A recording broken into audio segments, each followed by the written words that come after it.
Today on Bred to Win, the Arrowfield Yearlings, a choice bunch. And Torryburn chasing more success. Hello, I'm Jo McKinnon and welcome to Bred to Win. Also on today's show, we'll have some Coolmore Classic trivia in serving yarns, and we'll take a look at how the first season sires race is shaping up.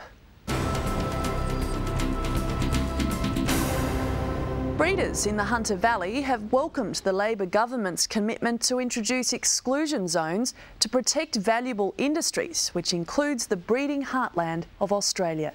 The exclusion zones represent permanent protection for many agricultural industries in the Hunter Valley and is linked to the government's decision to ban exploration activities on waterways adjoining national parks and winding back exploration licences for other areas of a sensitive nature.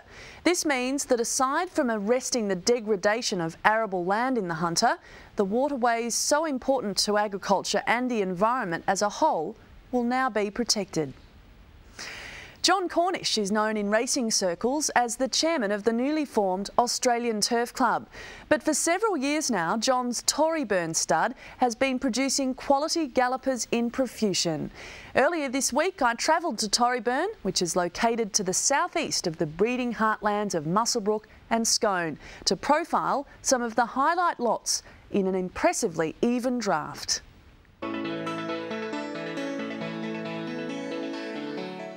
Torryburn Stud is a beautiful farm with a rich history. Poet laureate Dorothy McKellar once made her home here, and its tranquil fields offer a glimpse of what Australia must once have been like. But it's the future of Torryburn that looks bright. Now a thriving horse property, the stud has been making its way to Newmarket for the Easter sales for some time now, and the 2011 draft may just be one of the best yet. One of the standout entries is Lot 43, a colt with a slipper-winning pedigree. He's by More Than Ready, the sire of 2 slipper winners, and is bred on the same More Than Ready flying spur cross that produced Sebring. The colt also hails from the family of slipper winner Forensics and is a precocious type. This particular colt has caught my eye really from when it was a foal. It's a particular individual that has impressed me more so in the prep because he has developed into a nice horse. He's balanced, he's a good walker, he's neat, and just really has that X factor that I think people will see when we take them down to Sydney in a couple of weeks.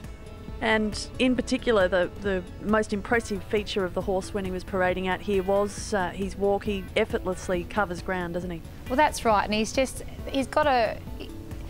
his attitude is in the right place as well. He's just so relaxed, and that obviously is shown through his gait and the way that he carries himself. Again, as you mentioned, Jo, it's very effortless, and he's very agile and sensible. So again, very exciting to be knowing that we're taking a quality horse like that down to Easter. Lot 201 is by Super Sales sire Redoute's Choice from a Torryburn star in Crimson Rain. A rich blood bay like the best of the Danehill tribe, the colt is another outstanding individual.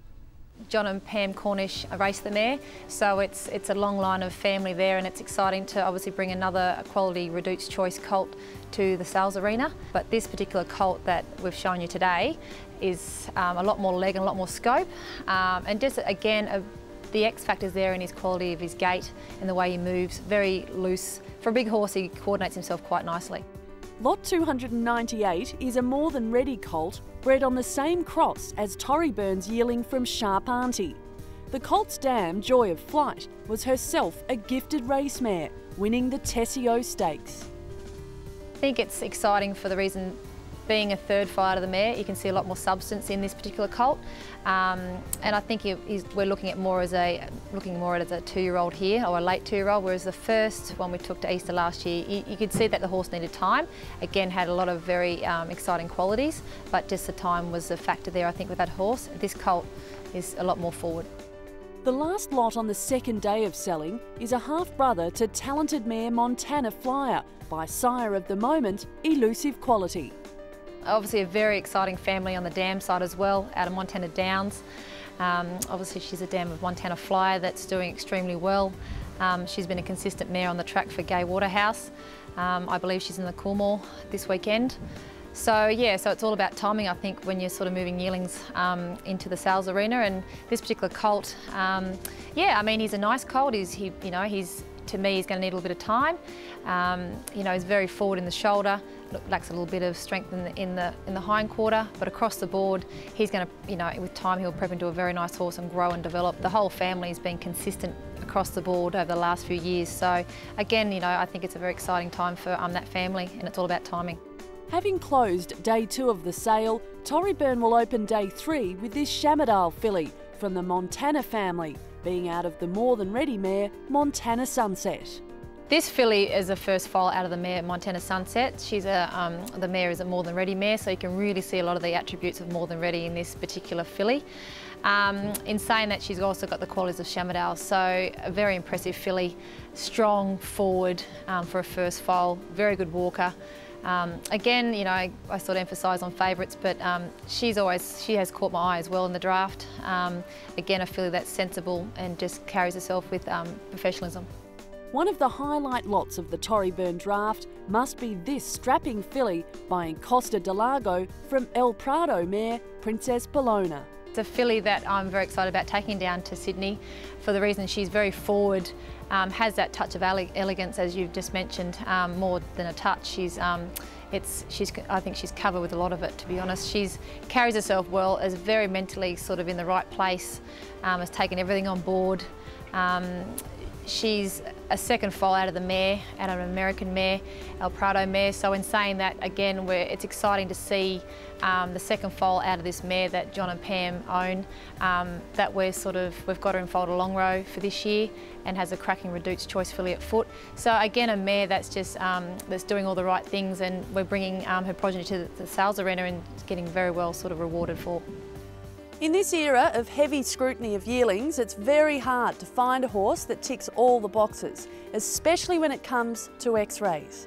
This year, the Torryburn team has achieved a rare feat with its Easter draft. Every single one of these youngsters has passed the X-ray test. Yeah, I think it's a real, well, it's certainly a first for us, Jo, but our vets tell us, yeah, it's a very unique thing to have happened. 11 horses without a fault.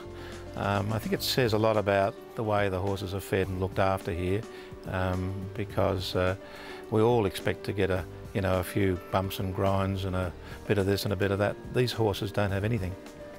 But can the boss be drawn on a favourite? Oh, I've got a soft spot for Crimson Rain, the Reduced colt, but you're well aware of that. I remember you presenting me with a trophy many years ago for Crimson Rain, so you've had a long history there as well. I suppose, realistically, if we're talking about money, perhaps the Sharp Artie colt, the Reduced colt, we would think would be very well received by the ring. But there's a number of horses. It's pretty hard to pick this year. There's a lot that step up to the mark. A fantastic draft from Torryburn, and I'm sure they'll sell well at Easter. Don't forget to keep an eye out for the white colours with the red love heart of Torryburn on racetracks right around Australia. Keep watching Bred to Win. After the break, we'll take a look at the Arrowfield stud draft.